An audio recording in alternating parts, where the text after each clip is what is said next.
continuar con los seminarios que organiza la Fundación Quaes, los seminarios que coinciden con el curso académico.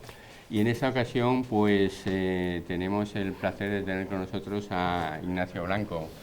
Ignacio Blanco, que además de ser un excelente profesional, es un gran amigo.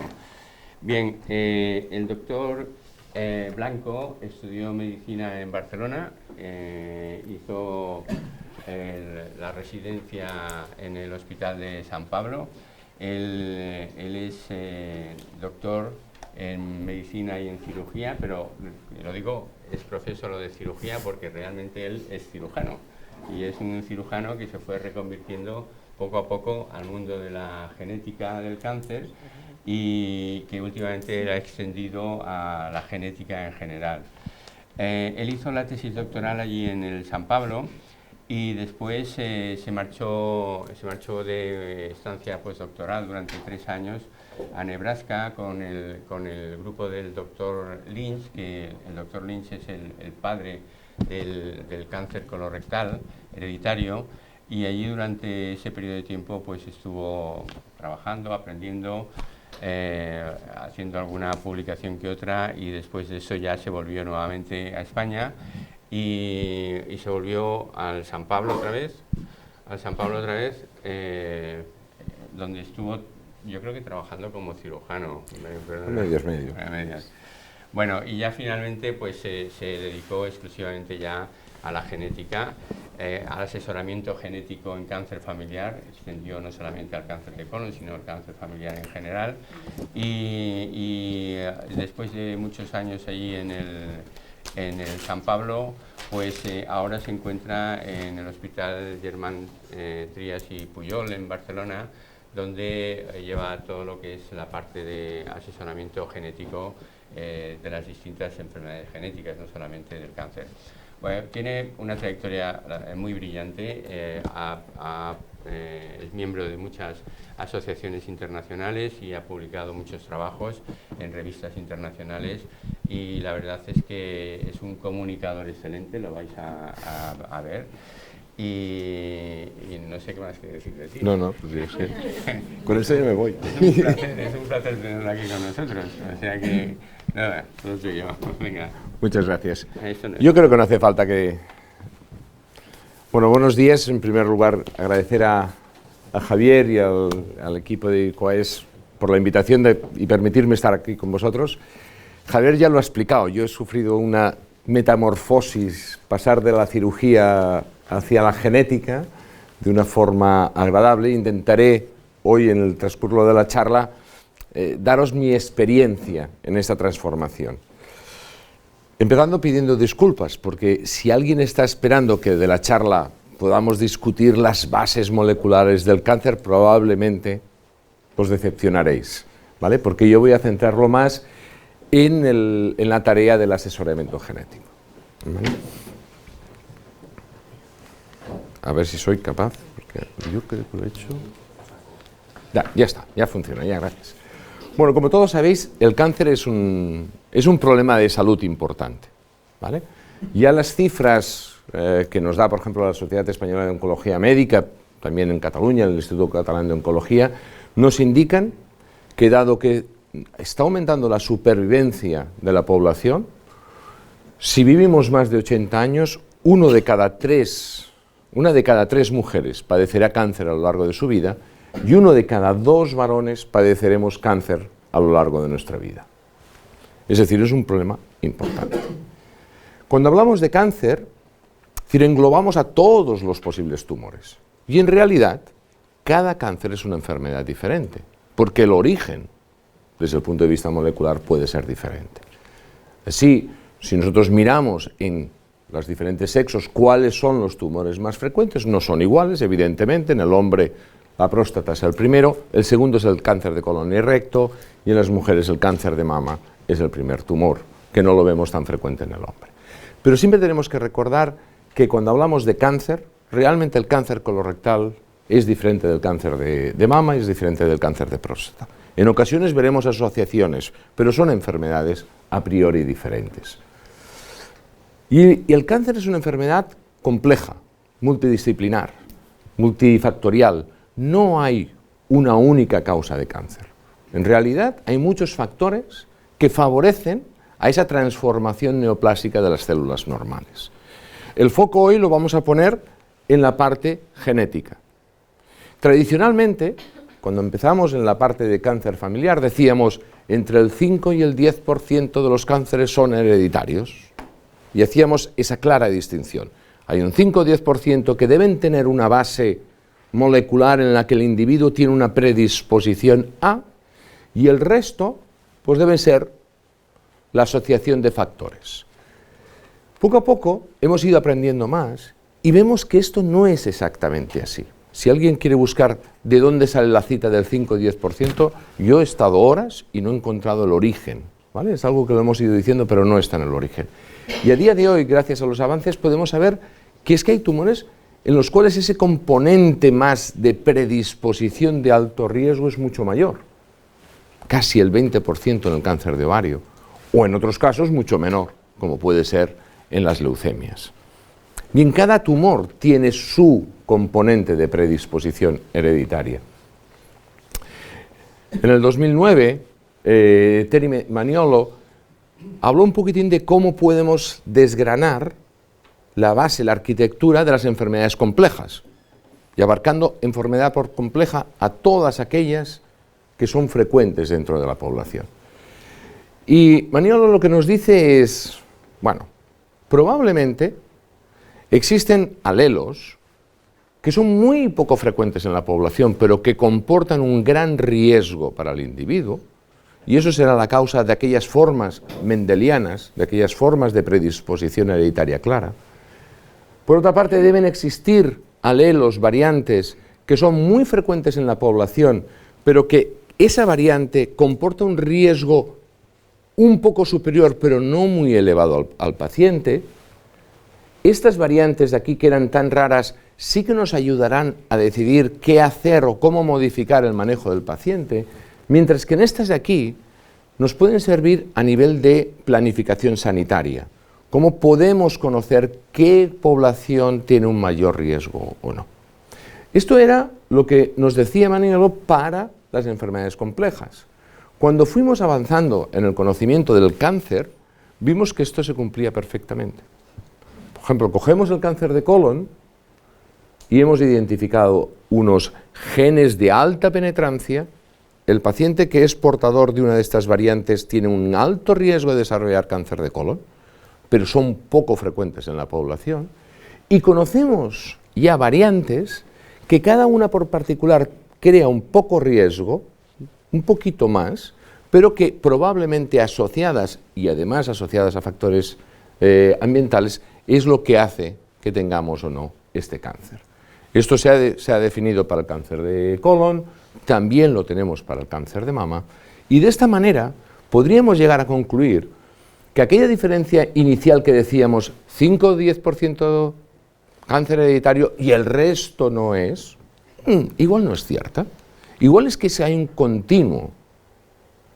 El background genético que cada uno tenemos nos va a impactar de una forma diferente en nuestra predisposición.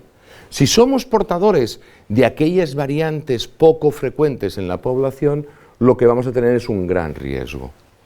Mientras que si somos portadores de variantes de un bajo riesgo, lo que tenemos es un riesgo un poquito más alto que el de la población. Pero en realidad es un continuo. Y cuando hablamos de cáncer familiar o cáncer hereditario, nos encontramos con dos conceptos que para los que venimos de la cirugía nos fueron difíciles de entender, que eran el de la heterogeneidad genética y el de la variabilidad. ¿Qué queremos decir?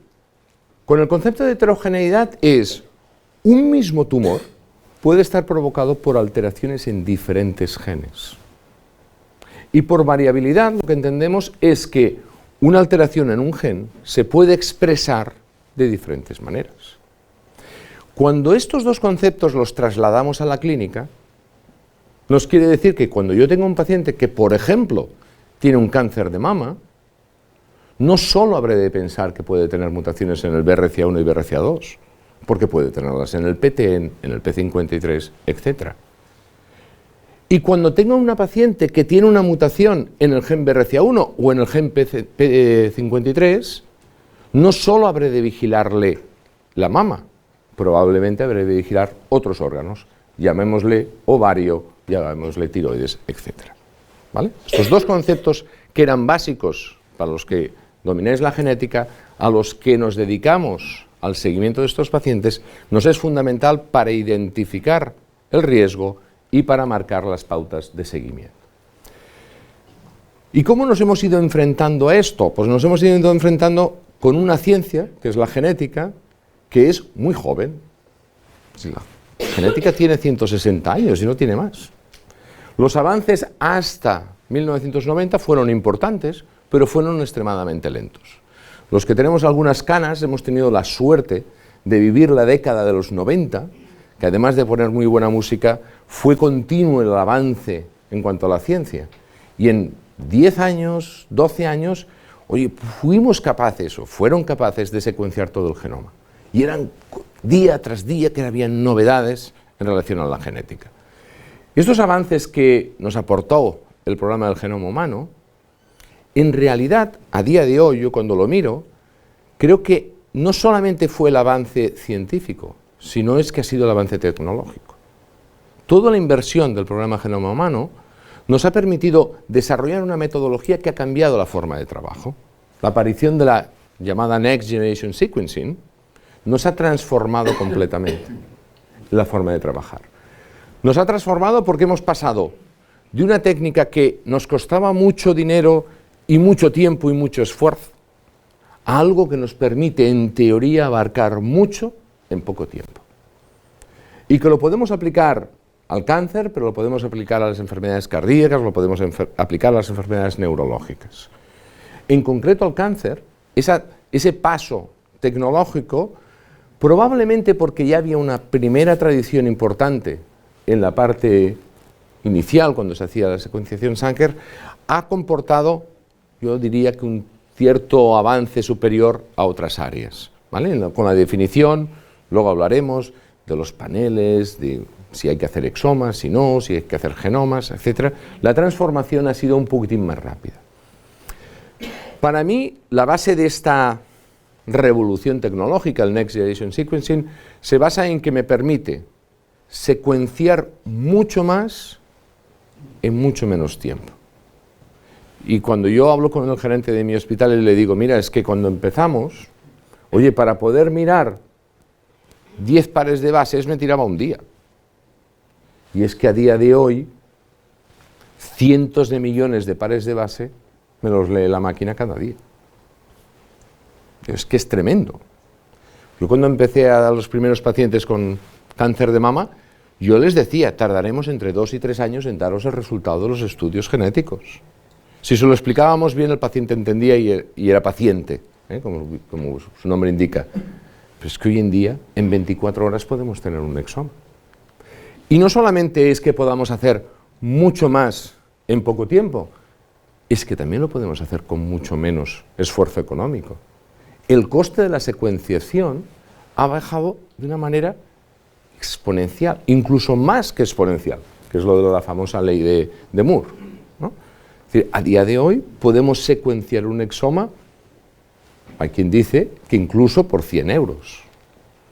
El cambio ha sido tremendo. Todos los cambios van acompañados de cosas que pueden dificultarlo, y sobre todo es la cantidad de información que nos permite estas nuevas tecnologías. Si no tenemos cuidado, es que nos van a hundir de tanta información. Y esto ha hecho también que sean necesarios otros profesionales sanitarios que intervengan en el conocimiento genético, ya no solamente el genetista o el clínico, sino también, por ejemplo, bioinformáticos, que nos permitan ordenar todos estos datos. Y nuevamente, cuando yo hablo con mi gerente, le digo, oye, no te pienses que ahora solo vas a pagar 100 euros por cada exoma que yo pida. No, es que ahora yo necesito contratar bioinformáticos, que al final hacen que el coste sea muy parecido. ¿Vale? Es decir, sí que hemos reducido muchísimo el coste de la secuenciación, pero tiene que aumentar el coste de la interpretación de los resultados. Y esto lo hemos de tener en cuenta. Lo que es cierto es que los que empezamos hace unos años a trabajar en el cáncer familiar, ahora estamos continuamente expuestos a nuevos términos: exoma, genoma, panel, qué cobertura, qué factores incidentales pueden haber, son portadores de enfermedades autosómicas recesivas. Y esta es la cara que se quedan algunos de mis compañeros cuando están. Dicen: ostras, estamos asustados. Y es que además parecemos niños, porque todo lo que habíamos aprendido, los que habíamos aprendido algo de genética, ahora la genómica nos lo hace ver desde otros ángulos. Y aquello que uno que tiene que ser proactivo en el equipo, ¿no? Pues yo les digo: no, oye, no, tranquilos, no os preocupéis, que esto es una aventura emocionante. Si realmente nos basamos en el asesoramiento genético, todo este nuevo conocimiento lo que nos tiene que ayudar es a facilitar la vida de los pacientes. El ser capaces de identificar el riesgo que tiene un individuo a desarrollar una enfermedad, y en este caso estamos hablando del cáncer, lo que está haciendo es favorecer al individuo. Porque el individuo, cuanto más conocimiento tenga de su riesgo, podrá tomar decisiones, si quiere, preventivas. También podrá tomar opciones de un seguimiento, un diagnóstico precoz, un cribado mucho más ajustado, y que el sistema sanitario, que es precario, podrá dedicar esfuerzos en aquellos individuos con mayor riesgo. Y en estos momentos ya podremos plantearnos tratamientos específicos para pacientes portadores de mutaciones específicas. Es decir, los avances realmente tienen una traducción positiva en nuestros pacientes. Y nos ha cambiado las formas de trabajar. Cuando empezamos, yo me acuerdo con Javier que teníamos a veces discusiones en el grupo de cuáles son los criterios para poder estudiar un gen de BRCA1 y BRCA2. Y hablábamos de que tenía que ser una familia con 3 o más familiares afectos de cáncer de mama y ovario, uno de ellos diagnosticado antes de los 50. Es decir, lo que buscábamos era unas características sindrómicas. Y cuando teníamos una familia con unas características determinadas, le estudiábamos 1 o 2 genes. Ese paradigma nos ha cambiado completamente. Y nos ha cambiado nuevamente para bien, porque los que trabajábamos en cáncer hereditario hace 10, 15 años, teníamos una mosca detrás de la oreja, porque veíamos pacientes que, si bien no cumplían la historia familiar, nos sugería que pudiera ser hereditario. Aquel paciente que no tenía antecedentes en la familia, pero que tenía 25 años y hacía un cáncer de mama, y a los 2 años hacía un melanoma. Vale, no cumple ningún síndrome, pero nos parece que debe tener una predisposición. Y esto, los avances en la metodología nos van a permitir identificar a estos individuos. Aquellas familias que no cuadraban con los elementos sindrómicos que teníamos, hoy en día tenemos la oportunidad de buscar de una forma amplia cuál puede ser su base genética.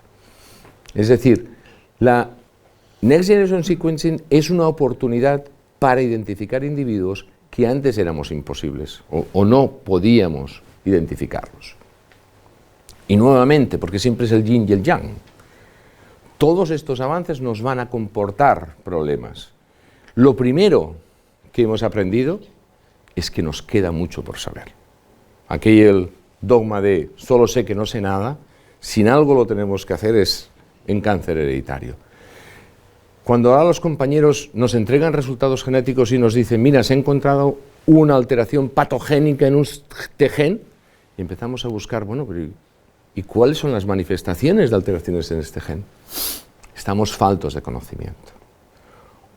¿Y por qué en algunas ocasiones el cáncer aparece a los 20 años y no a los 40, si es portador de la misma mutación? Pero nos queda mucho para aprender. Entonces, los que hacíamos asesoramiento genético, y veréis, cambiaré a veces asesoramiento y consejo genético, ostras, ¿hemos de cambiarle el nombre? ¿Tenemos que hacer un cambio de paradigma y ahora decir, y ahora vamos a hacer asesoramiento genómico? Pues no sé. Entonces yo vengo hablando de consejo genético, de asesoramiento genético, y todavía no hemos tomado una definición de lo que es el asesoramiento genético. o por lo menos que estemos todos de acuerdo. Para mí, yo utilizo la definición que hizo Reta en el 2006, para mí el asesoramiento no es más que un proceso de comunicación con el paciente y con la familia, cuyo objetivo es ayudar a que ese paciente y esa familia entienda y además se adapte a todas las consecuencias médicas, psicológicas, legales si queréis, del hecho de tener una condición genética que le aumenta el riesgo a enfermar. El asesoramiento es esto, es un proceso de comunicación con el paciente. Y es un proceso porque no es un acto, no es 5 minutos y hago el asesoramiento genético. Puede ser muy amplio. Lo que tenemos que tener claro es qué vamos a hacer. En ese asesoramiento lo primero que vamos a hacer es intentar identificar cuál es el riesgo que tiene el paciente y la familia. Y para ello haremos la historia clínica del paciente y de la familia e intentaremos ver qué peculiaridades tiene ese paciente y esa familia para poder predecir o hacer una orientación diagnóstica. Tendremos que hablar con el paciente, tendremos que educarle, tendremos que explicarle en qué consiste la enfermedad, qué riesgo hay de transmisión, qué posibilidades hay de cambiar la historia natural, de hacer prevención, qué posibilidades hay de hacer investigación también. Y sobre todo, asesorar al paciente bien para que el paciente sea el que tome las decisiones. Darle toda la información para que él pueda decidir, sin olvidarnos de que tiene un componente emocional importante. Y también tendremos que acompañarlo. Si esto es el asesoramiento genético, estaréis conmigo que el test genético no es lo fundamental. Hace unos años hacíamos un test mediante la técnica de Sanger y ahora hacemos un test mediante Next Generation Sequencing. Lo que ha cambiado es la información que tenemos. Y eso es lo que tenemos que lidiar los asesores genéticos. Por lo cual, yo no creo que estemos delante de un cambio o de un paradigma. Lo que estamos es con una oportunidad, con un challenge. Tenemos que cambiar, tenemos que tener más conocimiento para poderlo transmitir mejor a los compañeros. Sí que hay cosas que tenemos que mejorar. Tenemos que mejorar, además de aprender a utilizar el aparato, perdonad, tenemos que formarnos más. Tenemos que formar más a nuestros compañeros. Han cambiado, estamos aprendiendo nuevas cosas, están surgiendo nuevos conocimientos, tendremos que formarnos. Ya está claro que a los pacientes con predisposición hereditaria, hablemos de cáncer o hablemos de otras patologías, un solo profesional no lo va a llevar bien. Tenemos que crear grupos multidisciplinares en los que podamos discutir y comentar los resultados. Tendremos que aprender a basar la información que damos en evidencias científicas, en lo que llamamos la utilidad clínica, aquella información que no sirve para cambiar el manejo de un paciente, para que el paciente pueda tomar decisiones. Es una información sin un valor clínico, puede tener valor de investigación, pero no clínico. Y además, igual lo que tenemos que adaptar es las formas en las que hacíamos el asesoramiento genético. Los genetistas, los asesores genéticos, no tenemos otra opción más que lidiar con esta información que nos da la nueva tecnología, con esa cantidad de información. Tendremos que lidiar con lo que en los informes nos dicen, pues si es portador de una variante de alto riesgo, de riesgo moderado, de significado incierto. Para mí, uno de los primeros cambios fue aceptar o entender el concepto de variante. Yo estaba acostumbrado a que me dijeran la mutación en el gen BRCA1, BRCA2 o en el PMS1. Y ahora hablamos de variantes. Bueno, ¿por qué? Porque hoy en día lo que hacemos es comparar la secuencia del individuo con una secuencia que teóricamente es la normal. Pero ¿quién ha decidido que esa es normal? Lo que estamos revelando son variaciones que podrán indicar un mayor riesgo o no de enfermar.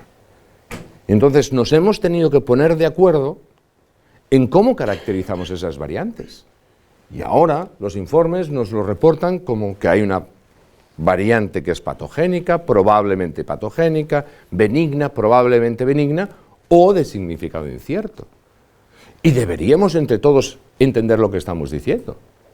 Claro, yo cuando le digo a mis compañeros, no, es que cuando yo te digo que una variante es patogénica, es que te estoy diciendo que tengo más de un 99% de seguridad que ese cambio es la causa de la enfermedad.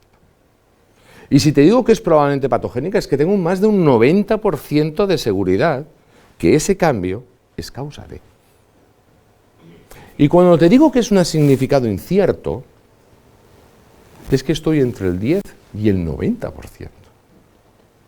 Claro que puede ser la causa, pero como no tengo suficientes evidencias, no lo vamos a poder utilizar para mirar otros familiares, para poder hacer planificación familiar, etc. Y esto lo hemos tenido que acordar. Es muy fácil decirlo, pero los que trabajáis en el laboratorio sabéis que es muy difícil poder llegar a decir, oye, es que es patogénica, probablemente patogénica, etc. Hemos acordado entre todos unas reglas del juego y miramos diferentes parámetros y cada parámetro tiene su valor para darle la probabilidad de benignidad o no. Pero todos hemos de jugar con la incerteza. No es más que una probabilidad. Una probabilidad que puede cambiar. Si las variantes de significado incierto estamos en una probabilidad entre el 10 y el 90, puede ser que el conocimiento mañana me pase al 95, me pase al 5. Y es algo en lo cual todos tenemos que jugar o entendernos, e incluso los pacientes. Y es que además, el hecho de mirar más genes que aquellos que solos corresponden a la patología que teníamos que mirar, nos puede hacer que encontremos cosas que no esperamos. Los llamados hallazgos incidentales. Y esto durante mucho tiempo nos ha acarreado dudas filosóficas. Bueno, pues los que somos médicos, cuando tenemos que operar a un paciente de una hernia, le pedimos una placa de tórax. Y puede ser que al paciente le tengamos que operar de una hernia y le encontremos que tiene un tumor en el tórax. Y lo aceptamos. Es decir, siempre hemos lidiado con estos hallazgos incidentales. No porque existan nos tienen que dar miedo. No. Lo que tendremos es que avisar al paciente que si yo voy a mirar más cosas, puedo encontrar cosas que no se esperan. Y os pongo un ejemplo que me pasó hace poquito. Un día en la consulta de cardiogenética, ¿vale? Estábamos viendo un paciente que tenía una historia familiar de miocardiopatía hipertrófica. Y yo tenía al paciente en la mesa, en el otro lado de la mesa, y yo le estaba viendo. Me parece que no se ve muy bien desde el fondo, pero es que simplemente mirándole la piel a este paciente, yo le diagnostiqué de una enfermedad Birt-Hot-Dubé. No necesité ni estudio genético, porque estas lesiones son patognomónicas del síndrome de Birt-Hot-Dubé. Era un hallazgo accidental. El señor vino porque tenía una historia de miocardiopatía hipertrófica y se fue a su casa con la miocardiopatía hipertrófica y con el Birt-Hot-Dubé. Esto ya nos pasa en medicina. No nos ha de dar miedo. Lo que hemos de saber es transmitirlo bien a la familia. Y aquí hemos llegado a un consenso prácticamente todos los que nos dedicamos a genética. Ostras, no hay duda que al paciente hay que darle aquello que quiere que le demos.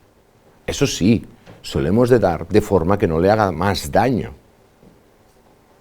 Hemos de aprender a cómo comunicar estos resultados. ¿Vale? Por ejemplo, Carmen Ayuso publicó hace unos años una guía sobre qué resultados deberíamos transmitir en los estudios. Y a mí me gusta mucho la clasificación que hizo. Claro, todas aquellas variantes genéticas que tengan que ver con la enfermedad para la cual estamos estudiando, o que puedan tener que ver con enfermedades que igual no estamos estudiando, pero que se pueden tratar, o que se pueden prevenir, es útil darlas. Y es útil decirle al paciente que solo vamos a mirar, porque el paciente podrá tomar decisiones claras. Aquellos cambios genéticos que no tienen que ver con la patología del paciente y que no permiten modificar la historia natural de la enfermedad, ni tratamiento ni prevención, ¿tiene alguna utilidad? Queda más duda. Y igual, eso es lo que tenemos que discutir con el paciente, si quiere saber estas cosas que nosotros todavía no sabemos interpretar, ¿vale? Y por eso yo hacía tanta énfasis de que a día de hoy nos hemos de centrar sobre todo en aquello que es clínicamente accionable, es decir, que vamos a poder actuar en ello. Cuando empezaron a aparecer los primeros paneles y los exomas, todos los genetistas hemos intentado poner el máximo de genes en los paneles por poder responder mejor a la pregunta del clínico de ¿por qué mi paciente tiene este cáncer? Ahora estamos en la fase en la que la mayoría de las sociedades científicas lo que intentan es decir, no pongas tantos genes en los paneles, pon aquellos en los que cuando yo te dé una respuesta de que hay una variación, tú puedas modificar algo. ¿De qué sirve saber en una paciente que tiene un cáncer de mama que es portadora de una mutación, y ahora voy a decir uno que luego podemos discutir, del CHEK2, si luego no le voy a cambiar la frecuencia de hacerle las mamografías, las resonancias, o no le voy a indicar una cirugía preventiva? Entonces estamos en esta fase de decir, ostras, no pongamos tantas cosas, pongamos aquello que realmente es útil.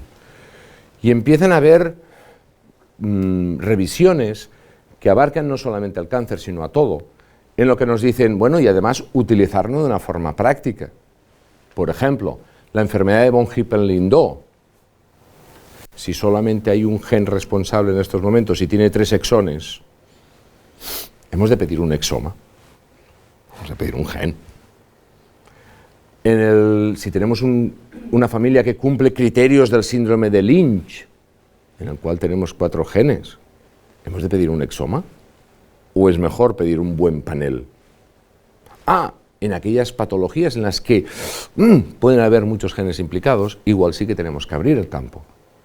O en aquellas familias que sospechamos que hay una agregación familiar sin un patrón claro, igual incluso tendríamos que ir a un genoma y no a un exoma, ¿vale? Hemos de empezar a aplicar criterios de oportunidad, ¿vale?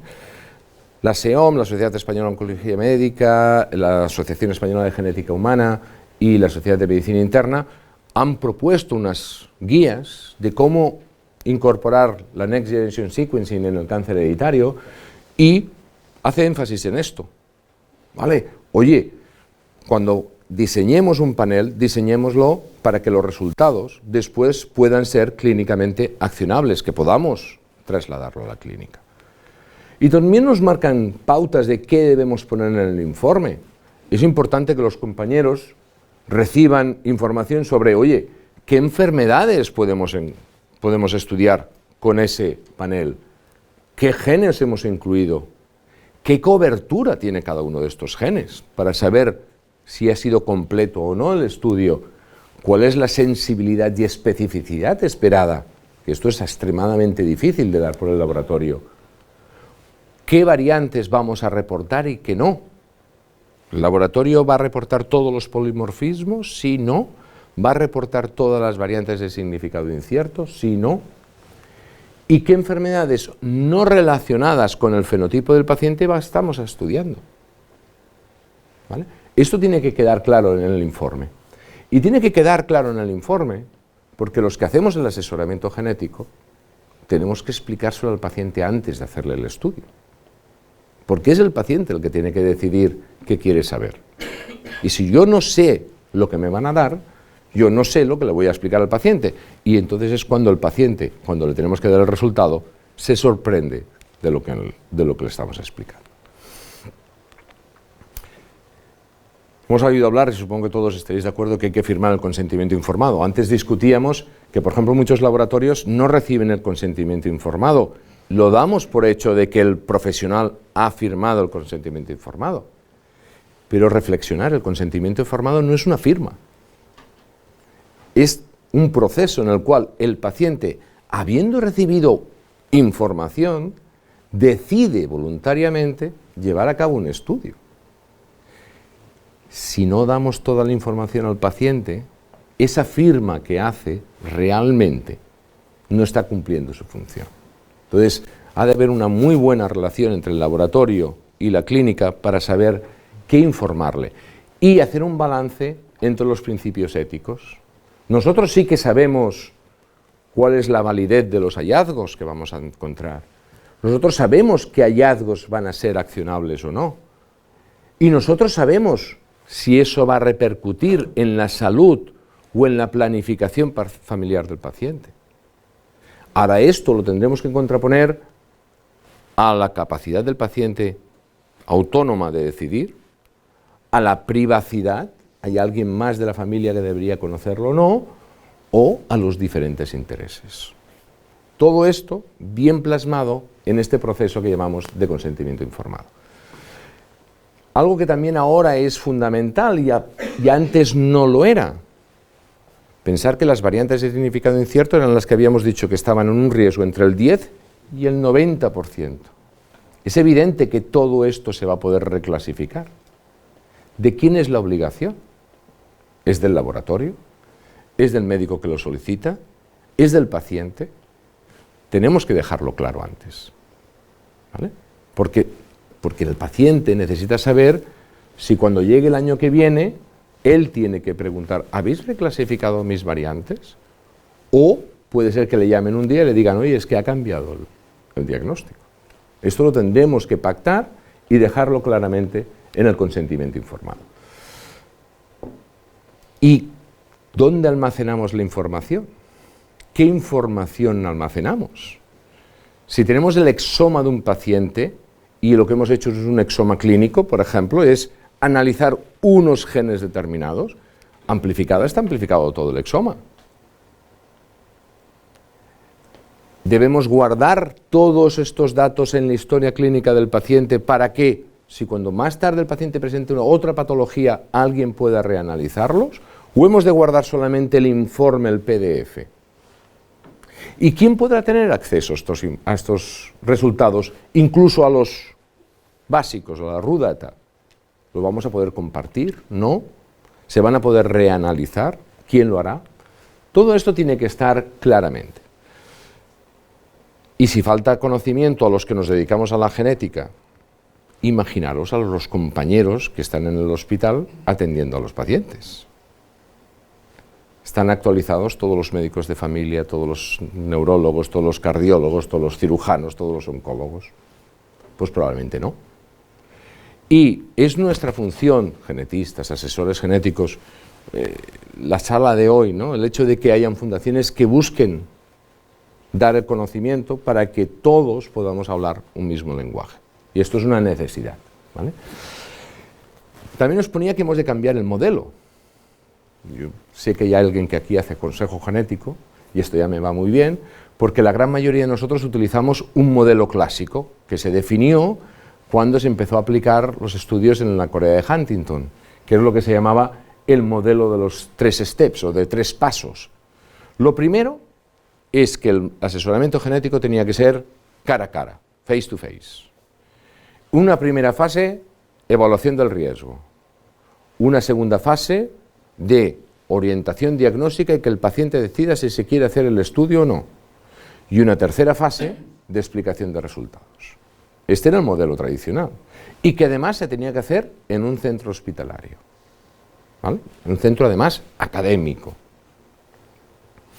¿Hemos de seguir haciéndolo así? ¿Hemos de seguir haciéndolo en un mundo de la información en el cual por Skype no hace falta que el paciente se traslade? Tenemos el teléfono, tenemos el WhatsApp. ¿Necesitamos el face to face? ¿Necesitamos tener todavía el asesoramiento genético guardado en los hospitales académicos universitarios? ¿O podemos hacer que se incorporen otros profesionales, médicos de familia, especialistas, que surjan clínicas genéticas específicas, cardiogenética, neurogenética, oncogenética? Es un challenge.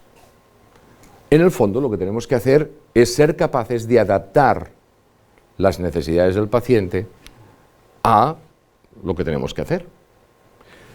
También ha habido cambio.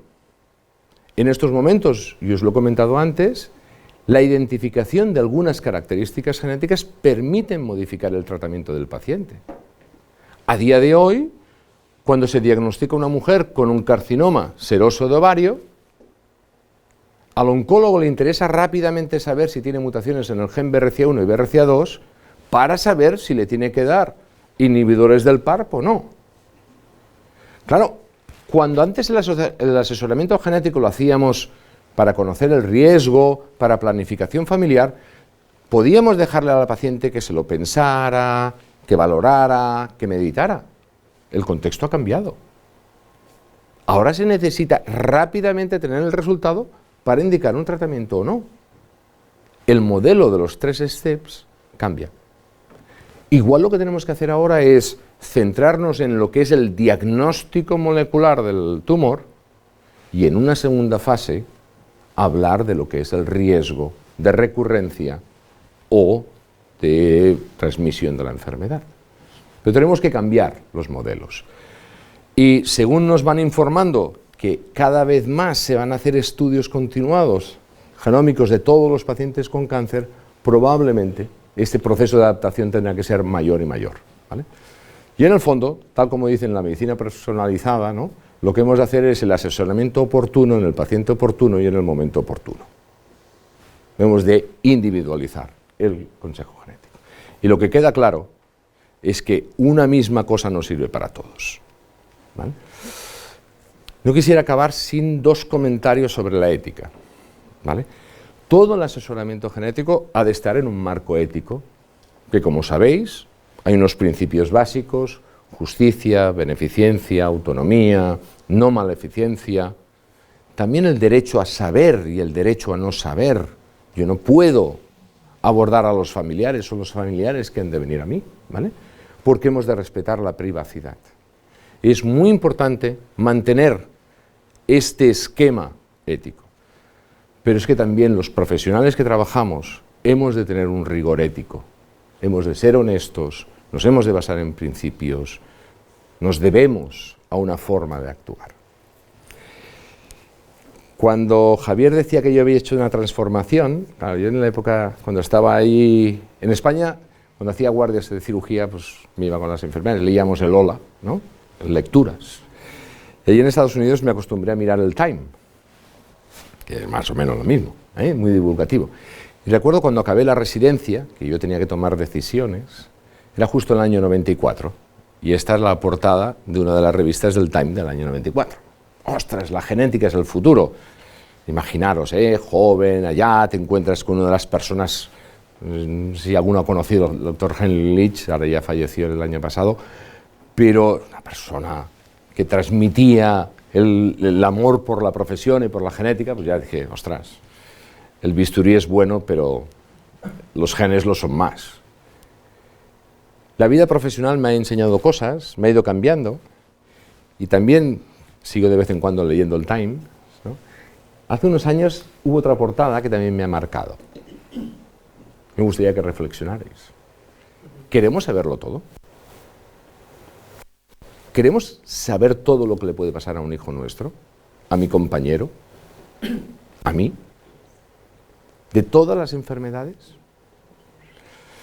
Bueno, si esto nos hace reflexionar, nos permitirá entender la importancia del asesoramiento genético, la importancia de una información adecuada para que el paciente tome decisiones.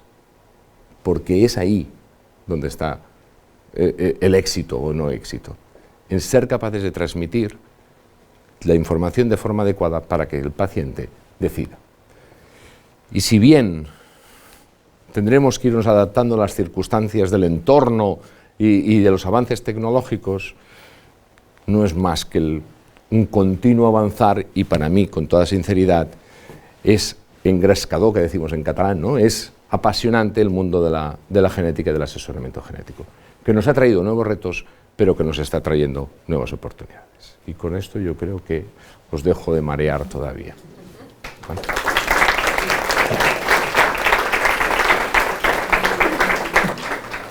Ignacio, muy interesante, muy interesante. Y yo creo que el título de tu charla era asesoramiento genético en cáncer familiar, ¿no? Pero realmente has hablado sobre el asesoramiento genómico, ¿no? Estamos, ese es el debate, ¿es genético o es genómico? Porque te planteabas eso, si había que hablar de asesoramiento genético o asesoramiento genómico, y tu charla ha ido enfocada hacia el asesoramiento genético, cosa que me parece muy bien porque es lo que en estos momentos nos hace falta, ¿no? A todos. Bien, preguntas, chicos.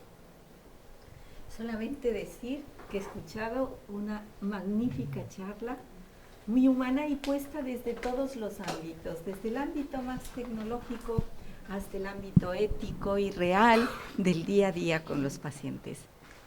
Muchísimas gracias. Muchas gracias a ti por el comentario. Sí.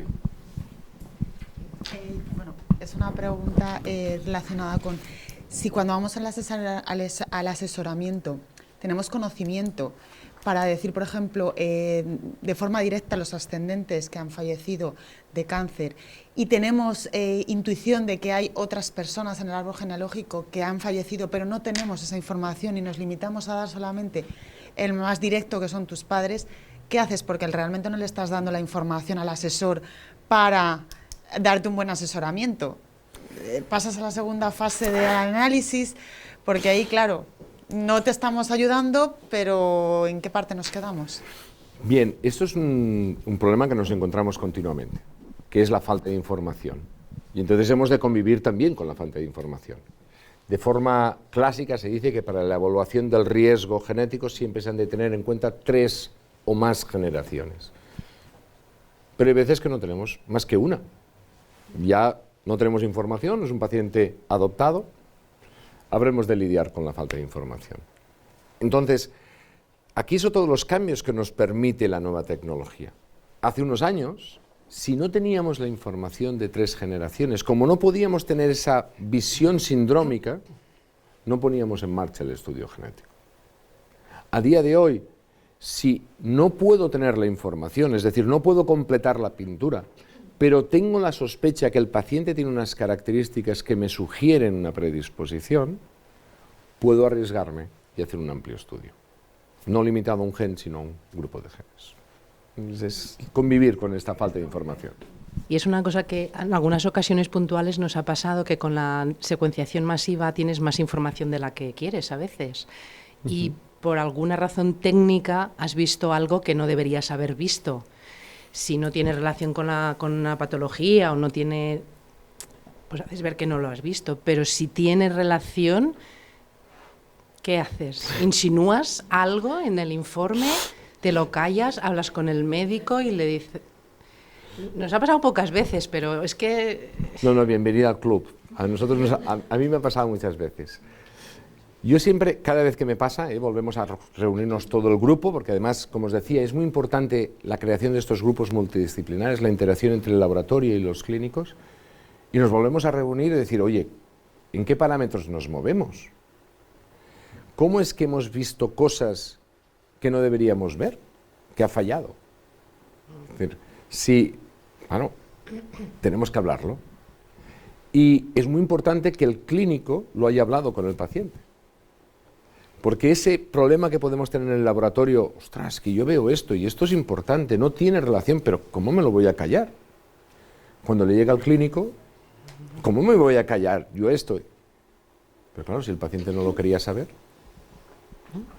Antes lo comentábamos en pequeño comité, tuvimos hace poquito un paciente, era un niño, que venía por una patología no oncológica, que tenía unas características en lo cual indicaba que lo mejor era hacer un exoma. Le informamos a los padres, vamos a intentar mirar los genes, como no sabemos bien cuál es el síndrome, vamos a intentar tener un amplio espectro. Les dijimos a los padres que habían la posibilidad de encontrar hallazgos que no tuvieran que ver con su patología. La familia nos dijo, sí, yo lo quiero saber todo. ¿Estás seguro? Sí, quiero saber todo. ¿Seguro? Sí. Claro. Del laboratorio nos viene que hay una mutación en el gen BRCA1, que al niño no le afecta. Hay que explicarlo. ¿Es un niño? Sí, porque el padre nos dijo que sí. Y además, ahora no revela solamente el que el niño es afecto, es que ahora hemos sabido que el padre es afecto Y las hermanas del padre, que también eran jóvenes, algunas de ellas ahora son afectas. Realmente es un tema en que tenemos que coordinarnos muy bien. Y el laboratorio ha de poner los elementos para mirar aquello que le dicen que ha de mirar. Y el clínico tiene que saber bien qué es lo que van a mirar. ¿Vale? Tándem, pero no es bienvenido al club. Buenas. Quería preguntarle cuál era su postura con respecto al estudio de individuos sanos que vienen con historia familiar. Estas son las preguntas del millón. ¿Cuál es mi opinión? Hace unos años hubiera sido muy tajante en decirte que no había que estudiarlos. ¿Vale? Sobre todo porque hace unos años un resultado negativo, dado que teníamos una sensibilidad del estudio genético bajo, no nos aportaba información, porque podía ser que el individuo no hubiera heredado la patología, o bien que no hubiéramos identificado la alteración que estábamos buscando porque no conocíamos a la familia. A día de hoy, la sensibilidad de los estudios genéticos, genómicos, es muy elevada. Entonces, aquí ya sí que puede tener un valor estudiar a los individuos sanos. Por eso yo he pasado de ser un tajante no a un si quieres lo hacemos.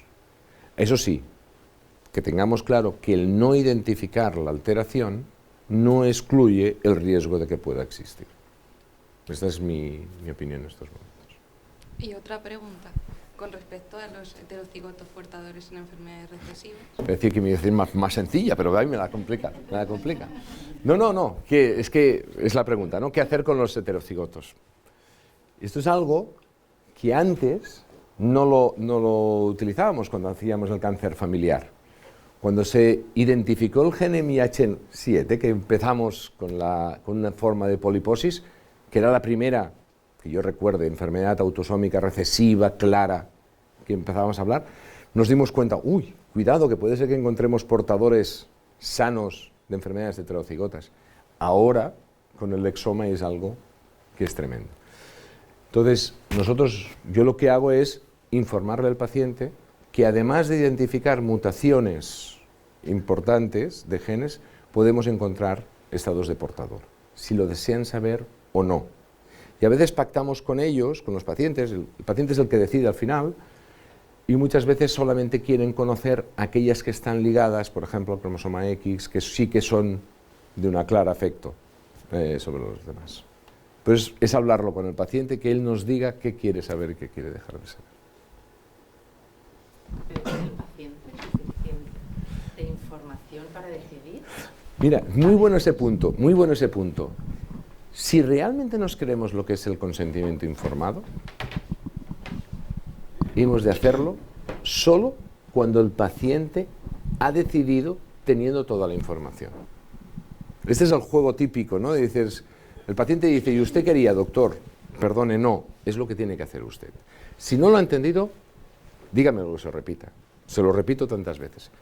En mi experiencia, muchos de los pacientes tienen, deme, yo ya firmo, doctor, no.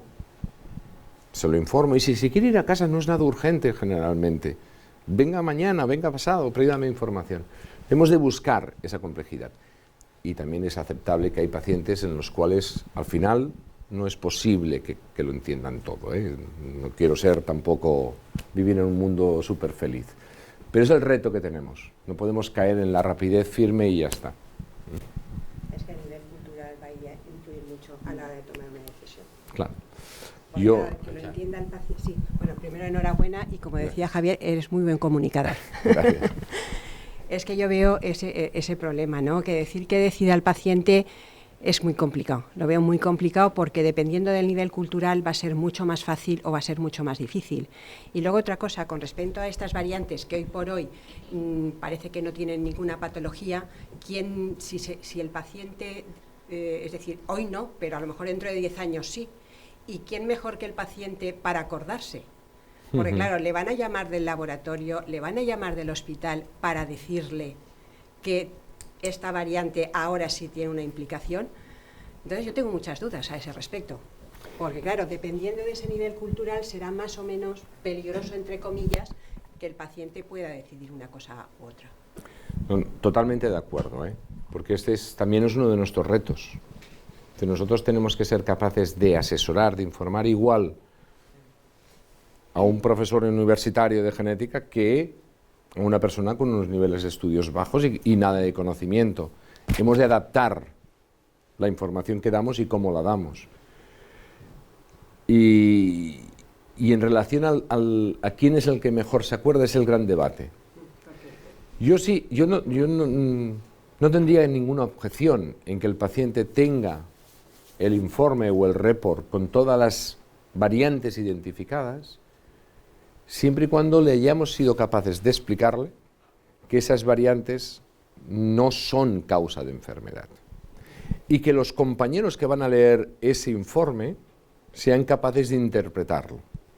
Yo recuerdo perfectamente una paciente que estuve haciendo el asesoramiento genético, habían 2 residentes de pediatría conmigo, cuando salieron, ¡uy, qué maravilla, qué bien que lo ha explicado, de verdad, que lo ha hecho fenomenal! Yo contento, porque pensé que lo había hecho perfecto. Volví a ver al cabo de 6 meses a la paciente, era portadora de una variante de significado incierto en el BRCA1. Y al cabo de 6 meses me viene la paciente y me dice, ya estoy tranquila, doctor. Y digo, ¿sí? ¿Por qué? Dice, me he hecho una mastectomía. Se me cambió la cara. Digo, ¿cómo es que se ha hecho una mastectomía? Dice, sí, claro, es que al tener una mutación tenía un alto riesgo. Yo estaba convencido que lo había explicado bien, tenía testigos que también decían que lo había explicado bien, pero luego cada paciente, cada persona interpreta. Y evidentemente aquí jugó también un papel un oncólogo que al leer el informe interpretó que el tener una variante debía tener algo que ver con la patología. Entonces es ese debate, yo no tengo una solución en absoluto, y es algo que tendremos que ir haciendo. Si somos capaces de guardar toda la información clínica del paciente, igual ese será un sistema, no lo sé. Es un debate abierto. Yo estoy de acuerdo con Ignacio, que es un problema si incorporar las variantes de significado incierto en el informe, no incorporarlas, porque por mucho que lo expliques, siempre ese informe va a ir a parar a un oncólogo, un ginecólogo o cualquier otra persona que es la que está llevando al paciente, y es el que suele liar en los problemas, ¿no? Pero lo que sí es cierto es que desde mi punto de vista la responsabilidad al cabo del tiempo de decirle a esa persona que su variante ya es patogénica, si se ha llegado a ese concepto ya de que es patogénica, tiene que ser el grupo de genética original donde se ha estudiado ese caso, y lo que sí es aconsejable es ir haciendo periódicamente actualizaciones de todas esas variantes de significado incierto, conocer cómo ha ido cambiando en el transcurso de 2 o 3 años, porque eso ayuda a descartar algunas como inciertas como realmente patogénicas, es cuando se lo puedes transmitir ya al paciente. En esto también nos va a ayudar la incorporación de nuevos profesionales en el ámbito. Es decir, cuando empezamos, claro, nosotros éramos los que nos teníamos que mirar la variante, volverla a mirar y entrar. La incorporación de, por ejemplo, los bioinformáticos nos pueden ayudar a generarnos reglas en el sistema informático del laboratorio para que automáticamente aquellas variantes que no hemos podido clasificar busquen, pues una vez cada X, en las bases de datos si se ha modificado o no. Yo creo que iremos trabajando, pero como decía, no es algo abierto y todos podemos tener parte de razón. Quizá uno de los temas que a mí me gustaría escuchar tu opinión es respecto de los datos bioinformáticos. ¿Quién es el responsable de guardar? ¿Cuánto tiempo? ¿La capacidad que tiene? ¿En dónde debería ser? De tal manera que este también es un tema de difícil solución a esta fecha. ¿Quién es el dueño de los datos? ¿El propio paciente? ¿El hospital que ha solicitado? ¿Es la empresa que ha realizado? De tal manera que por cuánto tiempo y con qué niveles de seguridad se van a guardar para la protección de datos. ¿Cuál es tu visión? Es otro tema que podríamos estar horas y horas hablando. Además, has tocado todos los puntos. ¿Quién es el propietario de los datos? Desde mi punto de vista son del paciente. Otra cosa es que el laboratorio haga la custodia de los datos. Es lo mismo que cuando nos hacen una biopsia, el Servicio de Anatomía Patológica lo que hace es custodiar la muestra biológica nuestra. Pero el propietario es el paciente. El tiempo que se tienen que guardar o que se tienen que custodiar, la ley dice que como mínimo hasta que pueda haber una modificación en la interpretación de los datos. Y eso es como lo decir, pues toda la vida, ¿vale? También me parece que hay una legislación que dice que como mínimo han de ser 5 años, ¿vale? Pero, claro, como puede haber una reinterpretación de los datos, esto puede ser que sea más grande. Y si solamente, por ejemplo, hacemos un exoma y solo leemos una parte del exoma, es que deberían estar siempre para hablar. Hay quien dice que, dado los costes están bajando tanto de la secuenciación, puede ser más útil repetir la secuenciación al cabo de 2, 3 años, 5 años y analizarlo entonces, para no guardar los datos. Yo creo que uno de los problemas que tengo más importantes no es tanto esto, que esto es debatirlo, sino cómo pasarlos, por ejemplo, en un país como el nuestro, que tiene un sistema de sanidad público, qué datos tienen que estar en el sistema de historia clínica compartida. ¿Vale? Si quisiéramos poner los raw data, es que es prácticamente imposible. Pero un día, hablando con el director clínico de nuestro hospital del servicio de radiología, me dijo: ¿pero qué te piensas? ¿Que una resonancia magnética no ocupa espacio? Y a los compañeros de radiología les obligan a guardar los raw data, no el informe, no la foto. Entonces habremos de trabajar para que los sistemas sanitarios permitan mantener de una forma segura, que era el otro aspecto que tú has puesto, para poder custodiar los datos. Porque se han de poner en algún sitio que sea un servidor seguro. Porque son datos extremadamente golosos. ¿Vale? Nuevamente, has visto que he intentado no contestarte directamente, creo que es un tema a tratar. A día de hoy, yo lo que hago es pactar con el paciente quién es el responsable del reanálisis y, si me permite, guardarlos en el laboratorio. Entonces, si me dice que sí, yo al laboratorio le pido que los custodie y que los tenga. ¿Y las no paternidades descubiertas? Bueno, este es otro mundo, que podríamos decir que en el cáncer familiar no vamos a encontrar. Sí que las encontramos también, ¿vale? No paternidades. En teoría, yo recuerdo que cuando se descubrió el MIH7, yo dije, ostras, a partir de ahora, cuando hayamos que hacer estudios, tendremos que informar a las familias de esa posibilidad. La verdad es que solamente fue en alguna ocasión que tuve que hacerlo, ¿vale? Pero ahora, con las nuevas tecnologías, lo suelo, de una forma más o menos light, decir cuando vamos a mirar toda una familia. Porque ponemos caras raras, pero suelen encontrar los compañeros, cuando pedimos un estudio, variantes de significado incierto. Desde el laboratorio nos dicen: oye, la mejor forma de saber si puedo clasificar mejor esa variante es que me traigas la sangre de los progenitores, y de esta manera los clasificaré mejor, ¿vale? Y entonces, cuando se trae la familia, el paciente entiende si será portador uno u otro, pero es cuando aparece el problema de la no paternidad. Que normalmente solamente pasa por una rama, por la otra suele estar siempre bien. Entonces, es algo que hay que informar. Yo ahora, cuando pido sangre de los padres, siempre informo de que nos puede dar información que incluso podría revelar. Y he tenido un par de pacientes que han venido después a la consulta. No, doy mi palabra, ¿eh? Me han venido a la consulta para que no hagamos el análisis. Y entonces, de una forma que se ha de hacer bien, bueno, que no es fácil, es poderle informar a la familia de que igual los resultados no serán tan útiles, por lo cual no vale la pena hacerlos. Debemos de tenerlo presente. Y en el caso de uno de los padres ausentes, sea cual sea el motivo, ¿las cosegregaciones se recomienda igual intentarla con algún otro familiar o no tiene sentido? recomendar cosegregación cuando uno de los progenitores es ausente? Esto me enseñaron muchos los genetistas clásicos y de tal. Ostras, el poder de hacer un estudio de cosegregación que tenga valor real, necesitas una familia muy amplia. Es decir, si no tengo al progenitor, pero tengo dos familiares con cáncer, el concepto de cosegregación, vale, verás que el otro paciente con cáncer tiene la misma variante, pero realmente tienes unos lots que te permiten decir qué cosegrega. Entonces yo siempre intento estudiar el máximo de familiares posibles, esto por teoría, pero no afirmando que voy a hacer un estudio de cosegregación, porque igual no me tiene el valor cuando es bajo.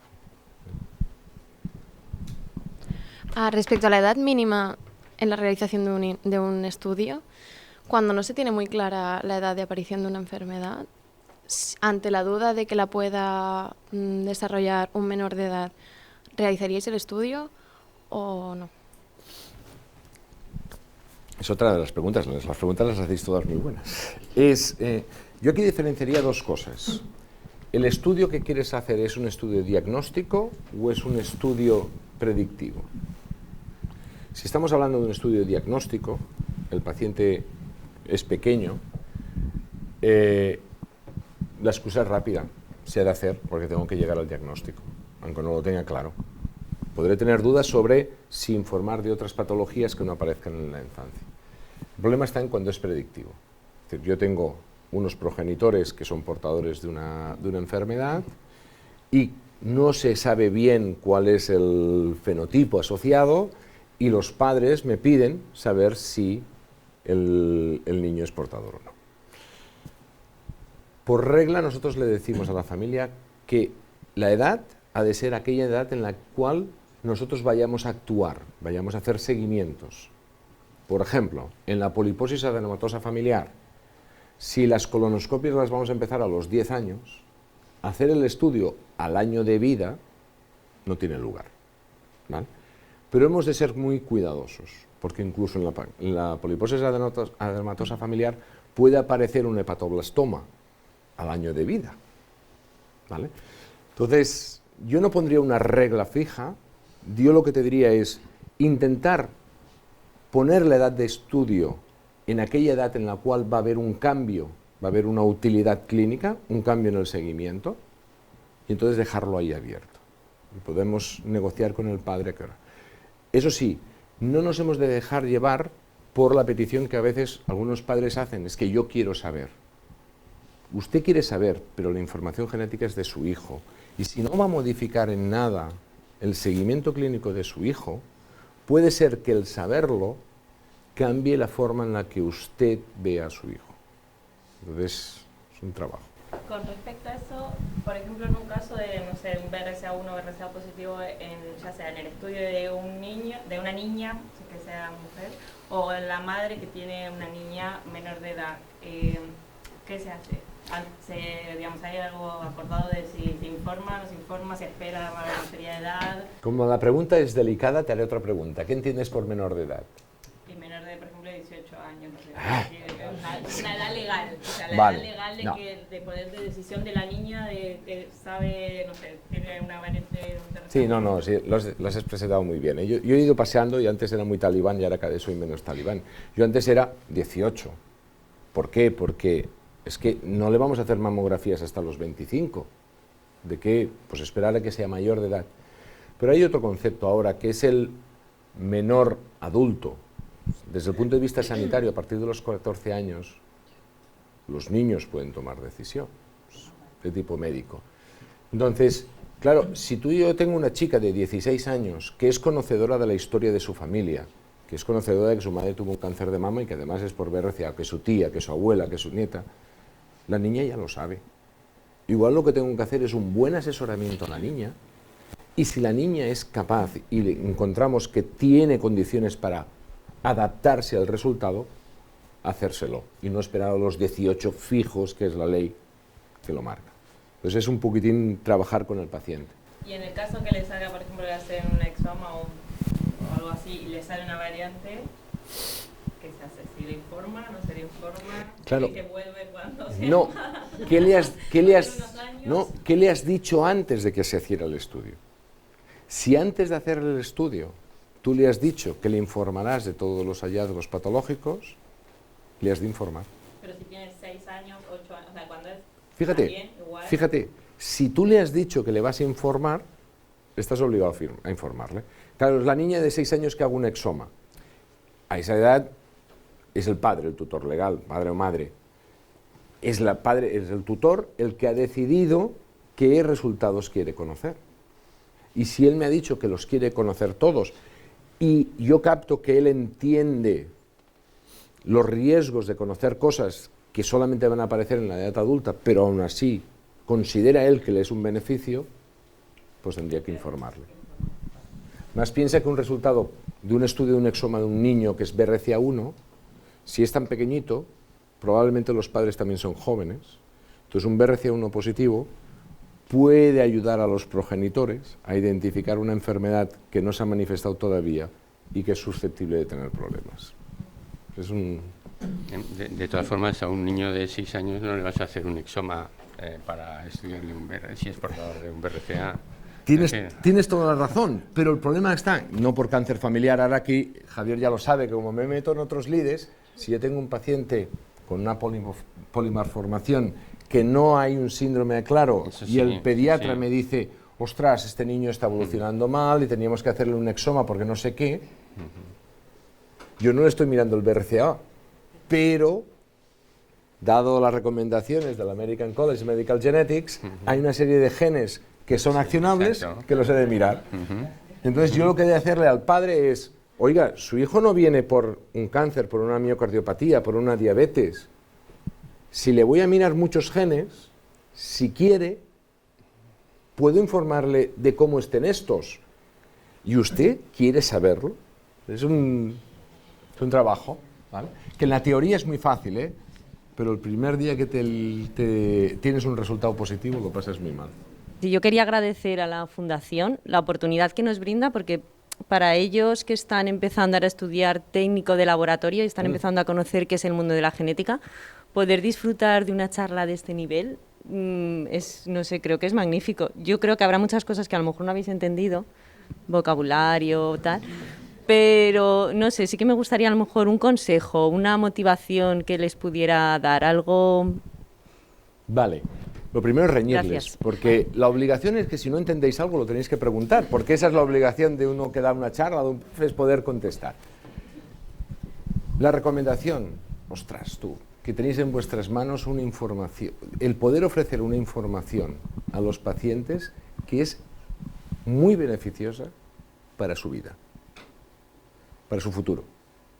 El hacerlo bien, el ponerle esfuerzo en que las cosas estén hechas de una forma arreglada, estén interpretadas de una forma arreglada, tiene un beneficio grande sobre el paciente y sobre las generaciones sucesivas de ese paciente. Entonces es fundamental, ¿vale?, el trabajo. Nosotros confiamos a ciegas en el técnico, porque nos hemos de creer los resultados que nos dan. Entonces, ostras, el poderlo hacer bien tiene un valor tremendo. Es decir, es la rigurosidad, pensar en el beneficio directo con el paciente. Esa es la recomendación mayor que haría. Ignacio, muchas gracias. No, gracias a vosotros por la invitación. Ha sido una charla preciosa, muy interesante y luego ha estado muy bien todo el turno de preguntas. Enhorabuena. Muchas gracias a vosotros. Hasta la próxima.